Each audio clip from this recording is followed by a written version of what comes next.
হ্যাঁ, সুপ্রিয় দর্শকবৃন্দ, আমরা WIHR টিভি থেকে আপনাদেরকে স্বাগত জানাচ্ছি। আপনারা দেখছেন যে ঐতিহ্যবাহী আমাদের ঢাকার যে আহসান মঞ্জিল, সেই আহসান মঞ্জিলে আমরা আজকে এসেছি। এখানকার অনেক অজানা তথ্য আপনাদের সামনে তুলে ধরার জন্য। এখানে আমরা আহসান মঞ্জিলের ভেতরে এখন প্রবেশ করেছি, যেখানে এই গ্যালারিতে অনেক নবাবদের ব্যবহৃত জিনিসপত্র রয়েছে, অনেক তৈজসপত্র, অনেক দামি দামি জিনিস, যে জিনিসগুলো তারা ব্যবহার করেছিলেন সেই জিনিসের গ্যালারি এখানে আছে। এখানে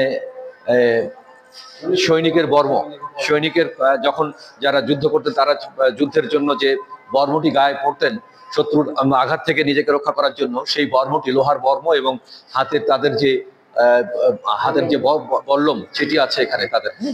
এটা মাথায় ধাতব নির্মিত, এটাই। হ্যাঁ, তো এটি আমরা আপনাদেরকে দেখাতে পারলাম। এখানে আরো অনেক জিনিস আছে, আমরা একটা করে আপনাদেরকে দেখাবো। আসুন।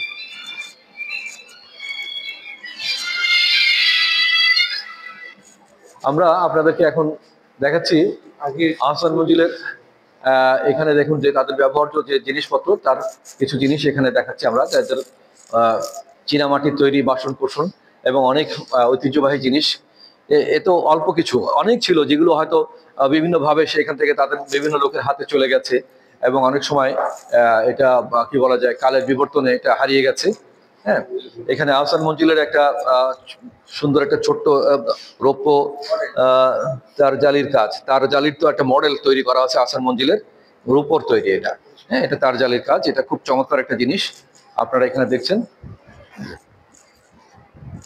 তো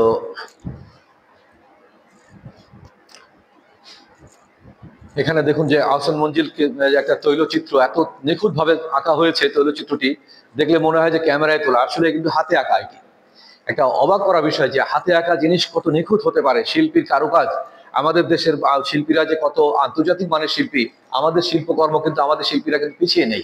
তার প্রমাণ হচ্ছে যে দেখুন আহসান মঞ্জিলটাকে এখানে যে মানে চিত্রকর্ম আকারে রাখা হচ্ছে, দেখলে মনে হচ্ছে যে ক্যামেরায় তোলা ছবির মতো নিখুঁত।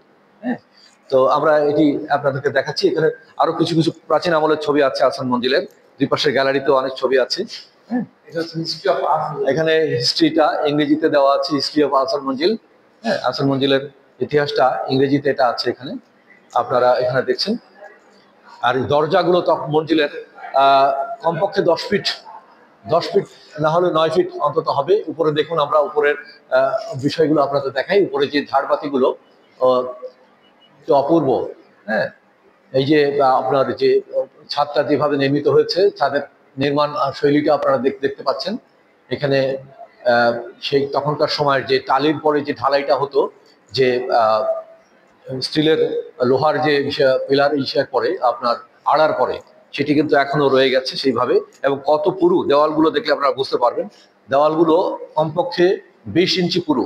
এটা প্রত্যেকটা দেওয়াল কমপক্ষে 20 ইঞ্চি পুরু। এত হেভি কনস্ট্রাকশন এখানে, যেটা আসলে আমরা এখানে দেখুন, এখান থেকেও দেখুন। হ্যাঁ,